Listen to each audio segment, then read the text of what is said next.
Bayanin azumin bana, bayanin azumin bana, haya kai subhanallahi inna lillahi la ilaha illallah. Azumi ya kama, azumi ya bullo, watan azumi ya kama. Azumin bana yayi, dan azumin bana ba wahala. Dan mun sha tirenin yunwa har da kishi da ruwa. Yunwar mun saba har mun mata fasin out. Baba Buharin Daura shi ya fara babu tirenin. Ya doka ya kyale yanzu ga mu zaune da ramdam. Da coronavirus ita ma ta zo ta dora. Kai mun share hazal, wallahi mun sha tirenin. Lokaci ta bullo ita ma ta dora batunta. Sannan aka kulle boda, 'yan kasar mu ba wani yawo. Duka yayi duka ba gurin fita an kulle.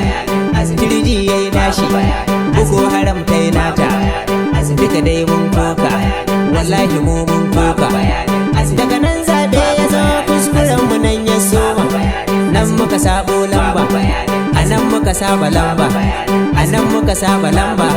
Baba Buhari ya ce Bola Tinubu zai dora daga inda yadda sa'aya. Magana ta kare, Bola ya bullo shi ma ya zo da salansa. Dakata ka mu Bola, Baba Buharin Daura ya kasa mu kuma ya bar mu. Coronavirus ta zo ta kasa mu kuma ta bar mu. Lokaci ma ya bullo ya kasa mu kuma ya bar mu.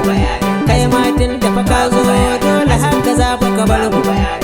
Subhanallahi inna lillahi. Maganarsa ta farko tallafi na mai ya zuge, komai ya sauya, daga nan komai ya sauya. Farashin komai na kasar nan dai ya tashi. Masu iyali kuka cefane ya ƙara farashi.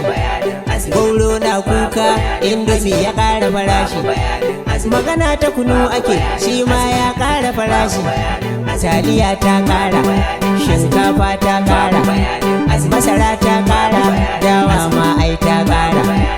Wake ya ƙara, alala ta ƙara farashi. Gauro na son aure, cefane yake bashi tsoro. Subhanallahi inna lillahi la ilaha illallah Muhammadu Rasulullahi. Kasa ta naida an ce ita uwa ce, to idan uwa ce ina ne gidan babanmu? Aka ji da gidan uwarmu. Za mu je gidan babanmu, za mu je gidan babanmu, za mu je gidan babanmu.